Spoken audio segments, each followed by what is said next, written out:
हमने, अगर आप जाकर देखिए और आपने पढ़ा होगा कि हम लोगों ने कैसे अर्बन लेआउट होता है, ड्रेनेज सिस्टम क्या होगा नाली का, कैसे बस्तियां बसेंगी, कहाँ सड़कें होंगी, जो लेआउट आज हमारे इंजीनियर्स बनाते हैं वो उतने हजारों साल पहले हमारे देश के वासी बना चुके हैं। तो इसलिए मैं आपसे कहती हूँ कि हमारे देश में कभी टैलेंट की कमी नहीं रही है।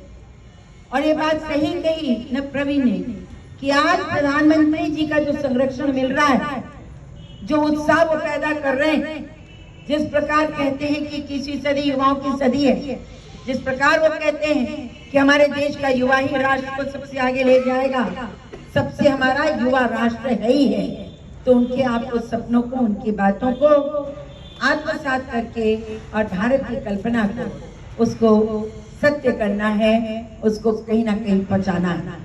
एंटरप्रेन्योरशिप, हम सब एंटरप्रेन्योर्स हैं। आप एक छोटे बच्चे को कोई भी चीज हाथ में दे दीजिए, उसको ऊपर देखेगा, नीचे देखेगा, घुमाएगा, कभी दांत से काटेगा, कभी उसको सूंघेगा, करते हैं ना बच्चे छोटे।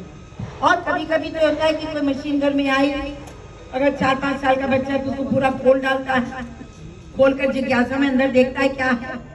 अगर आपने गुड़िया दी किसी बच्ची को तो हाथ पैर तोड़ती है, देखती है अंदर क्या है।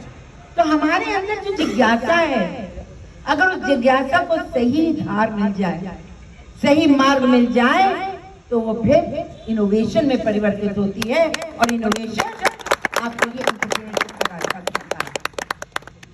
तो एंटरप्रेन्योरशिप तो हमारे देश में पिछले 10 साल में बहुत तेजी से आगे बढ़ी है ना। बार बार हम लोग कहते हैं 108 यूनिकॉर्न्स हैं, हम कहते हैं 1 लाख हमारे स्टार्टअप्स हैं, लेकिन ये भी याद रखना है कि जब स्टार्टअप बनता है तो कितने स्टार्टअप उसमें से सरवाइव करते हैं। आपको मालूम है कि जब स्टार्टअप चलते हैं तो उसमें से जो 5 साल तक तो 20% ही स्टार्टअप नहीं बचता और 8% बचता है जो कि 10 साल देखता है।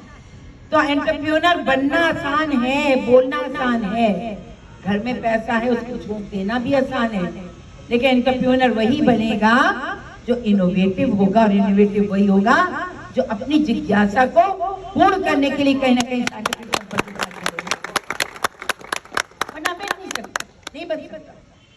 मैंने देखा है कि क्यों फेल हो जाते हैं लोग कभी। देखिए प्रवीण तो बहुत सक्सेसफुल, इससे बहुत सही धार में चला, इंडी पे आपका था, और हिंदुस्तानी हेल्पर, इन्होंने अपने 17 साल की उम्र में, 19 साल की उम्र में जिन लोगों को लगा, उसके साथ इन्होंने खेला, उसको देखा, समझा, शुरू किया, सक्सेस मिली तो आगे बढ़ते चले गए। तो ये मैं आपसे कहती हूँ, आखिर इंक्यूबेशन सेंटर यूनिवर्सिटी में क्यों बनाए गए? क्यों प्राइम मिनिस्टर कहते हैं इंक्यूबेशन सेंटर से ही हमारा टैलेंट बाहर निकलेगा? क्यों वो कहते हैं कि बचपन से ही, 6वीं दर्जे से ही कौशल विकास की शिक्षा भी मिलनी चाहिए? क्यों न्यू एजुकेशन पॉलिसी में हायर एजुकेशन के साथ एक वोकेशनल आपको कोई ना कोई कोर्स लेना कंपल्सरी कर दिया गया है? तो सही बात है, हमको इतिहास पढ़ना है, ज्योग्राफी भी पढ़नी है, हमें साइंस भी पढ़ना है, हमें कहते हैं जिसको कि हमें सब कुछ हम लिखेंगे, एग्जाम भी लिखेंगे, थियोरी करेंगे, पर थियोरी के साथ साथ प्रैक्टिकल भी जरूरी है। Practical what? You know, experiencing with life, experiencing with your own experiences, अपने अनुभवों के साथ खेलना, अपनी जिज्ञासाओं को आगे बढ़ाना, और जब ये हो जाए तो कोई मार्गदर्शक जरूर रखना, चाहे टीचर हो, चाहे आपके सक्सेसफुल कोई एंटरप्रेन्योर हो, उसको लेकर आगे बढ़ना। आखिर सच बात तो ये है कि एंटरप्रेन्योरशिप में लोग बहुत बने भी हैं, लेकिन बहुत लोग जल्दबाजी में उन्होंने अपना नुकसान भी कराया कि नहीं कराया? कौन है बताइए जो सबसे बड़ा हमारे सामने एक वो है उदाहरण है। जब ये कोविड आया तो कौन था जिस एजुकेशन में जिसने लंबा सा अपना